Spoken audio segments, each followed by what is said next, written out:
सर्वमंगल मांगल्ये शिवे सर्वार्थ साधिके शरण्ये त्र्यंबके गौरी नारायणी नमस्तुते। दोस्तों, आज मेजर अरकाना के 11 नंबर कार्ड जस्टिस के बारे में जानेंगे। ये जस्टिस न्याय 11 नंबर 1 + 1 2 चंद्रमा को, मून को रिप्रेजेंट करता है। मून इंट्यूशन को बताता है, पार्टनरशिप को बताता है। मून मन को, बुद्धि को और माता का कारक है। मून भावनाओं को बताता है, आपकी भावनाएं है मून। ज़ोडिएक साइन लिब्रा है और एलिमेंट इसका एयर एलिमेंट है, वायु तत्व है। मून की डायरेक्शन है नॉर्थ वेस्ट। ये इसमें एक लेडी है, ये पर्सन जो है एक लेडी बताइए, जो ये न्याय की कुर्सी पर बैठी है। इसने ये क्राउन पहना हुआ है, ये ब्रह्मा विष्णु महेश को बताता है। और ये येलो कलर का क्राउन है, ये नॉलेज को बताता है, ज्ञान को बताता है।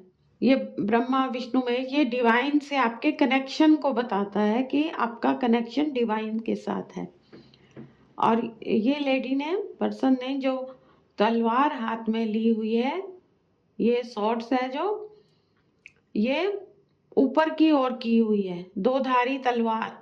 ये झूठ को अलग कर देगी सच से,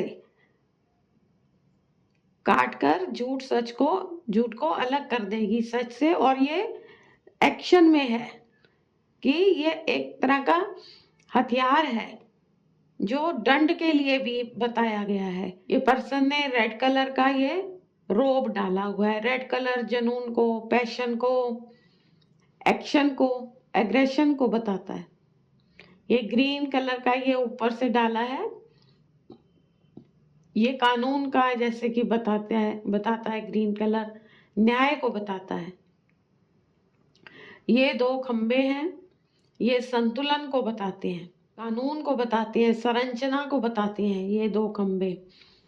और ये हाथ में ये तराजू है, तोलने वाला जैसे तराजू होता है ना। ये न्याय की चेयर पे बैठे। ये क्राउन स्टेटस को भी बताता है, पावर को भी बताता है क्राउन, कि पावरफुल लेडी है। ये पर्सन जो है पावरफुल है, स्टेटस है एक। ये बैलेंस को बताता है। ये जो तराजू है ये न्याय का प्रतीक है, बैलेंस का, संतुलन का प्रतीक है, निष्पक्षता का प्रतीक है। ये कार्ड, जस्टिस कार्ड, ये कहता है कि आपके साथ न्याय होगा। अब तक आपने जो भी कर्म किए हैं, अच्छे या बुरे, उनका न्याय होगा। अभी न्याय का वक्त आ गया है, आपको न्याय मिलेगा। जो अभी तक न्याय नहीं मिला, आपको न्याय मिलेगा। हमें हर चीज में, रिश्तों में, परिवार में, अपने ऑफिस में, काम में, हम जो भी करते हैं हमें सोच समझ कर करना चाहिए, क्योंकि ये कोई कोर्ट में होने वाला न्याय नहीं है। ये प्रकृति हमारा न्याय करेगी। ये प्रकृति की तरफ से होने वाला न्याय है जो हमें न्याय देगी। जिन लोगों को कोई उलझे हुए हैं, कोर्ट केस में उलझे हुए हैं, तो उनके लिए ये कार्ड कहता है कि उनको उनका न्याय होगा, उनको न्याय मिलेगा। अब समय आ गया है, जो अब तक इंतजार कर रहे थे न्याय की, उनका न्याय होगा, उनके साथ न्याय किया जाएगा। आपको हर काम सोच समझ के, ये कार्ड कहता है, सोच समझ कर करना चाहिए। हम अच्छे कर्म करें या बुरे कर्म करें, हमें उसका फल मिलेगा।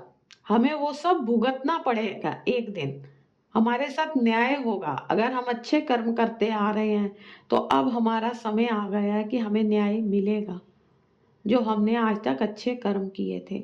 अगर हमने कुछ बुरा किया है कभी भी, तो हमें उसको भी भुगतने के लिए तैयार रहना चाहिए। ये कार्ड जिम्मेदारी लेने का कार्ड भी है कि आप अपने बुरे कर्मों की जिम्मेदारी लीजिए। अगर आपने कुछ गलत किया है तो उसकी आप जिम्मेदारी लीजिए, ये कार्ड बताता है।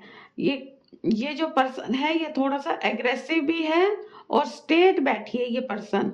तो ये बताती है कि ये सोच समझकर बुद्धि से निर्णय लेने वाली, सही गलत को समझकर जो एक बार निर्णय ले लेती है तो फिर वो पीछे नहीं हटती, फिर वही निर्णय लागू होगा। इसका एक पैर देखो आगे की तरफ है, ये व्हाइट कलर का, ये एक पैर बताया गया है कि एक्शन के लिए तैयार है। ये हर समय एक्शन के लिए तैयार है, अब एक्शन लेने के लिए तैयार है, आपका न्याय करने के लिए तैयार है। आपको ये कार्ड ये भी कहता है कि आपको जीवन में संतुलन लाना चाहिए। आपको जीवन में नियमों के साथ, कुछ नियम हैं जिसके साथ आप अगर ईमानदारी से, अगर आप बिजनेस में हैं, काम पर कहीं जॉब पर हैं, तो आप जहां पर भी आप कार्य कर रहे हैं वहां ईमानदारी से कीजिए काम, तो आपको एक दिन उसका अच्छा फल मिलेगा। लेकिन आपको ईमानदारी सच्चाई से काम करना है। रिश्तों में सच्चाई रखिए, परिवार में सच्चाई और ईमानदारी रखिए और बैलेंस लाइए जीवन में, अपने पारिवारिक जीवन में, रिश्तों में और काम में, तीनों जगह पर आप अगर बैलेंस लाएंगे, संतुलन लाएंगे, ईमानदारी से काम करेंगे तो आप जरूर सफल होंगे। जिंदगी बैलेंस के साथ जी जाती है, सोच समझकर निर्णय लेकर, तभी आप सफल होते हैं। अगर आप कोई लक्ष्य निर्धारित करते हैं, आपको कुछ जीवन में पाना है, तो उसके लिए आपको लक्ष्य बनाने होंगे, आपको उसके लिए अनुशासन में रहना होगा। ये अनुशासन का भी कार्ड है कि आपको अनुशासन में रहना होगा, तभी आप काम कर पाएंगे, तभी आप सफल होंगे और अपने लक्ष्य तक पहुंचेंगे। ये कार्मिक कार्ड भी है। शनिदेव मकर राशि और कुंभ राशि, 10 नंबर हाउस, 10 नंबर और 11 नंबर हाउस खुद की राशि है शनिदेव की। तो इसमें शनिदेव का यही है कि शनिदेव कर्म के, न्याय के न्यायाधीश हैं, वो न्याय देते हैं, न्याय करते हैं। तो इसमें यही बताया गया है कि शनिदेव आपका न्याय करेंगे, आपको न्याय मिलेगा। जो भी कर्म आपने किए हैं अच्छे बुरे, उसका आपके साथ जस्टिस होने वाला है। ये जो सोर्ड्स है, तलवार है, ये बताती है कि आप दंड के लिए तैयार रहें और अपने किए कर्मों की जिम्मेदारी लें। अगर आप अविवाहित हैं, सिंगल हैं अभी तक, तो ये कार्ड यही बताता है कि आपके साथ कहीं पर, काम पर भी, कहीं भी कोई मिल सकता है, आपको जीवन साथी मिल सकता है जो कानूनी मामलों से जुड़ा हो सकता है, न्याय जज या फिर कानूनी मामलों का कोई जानकार। दोस्तों, आपको मेरी ये रीडिंग पसंद आई हो, मेरे चैनल को सब्सक्राइब करें, शेयर करें, लाइक करें, मुझे भी मोटिवेशन मिलेगा ताकि मैं आगे और अच्छी अच्छी रीडिंग्स कर पाऊँ। ओम साईं राम।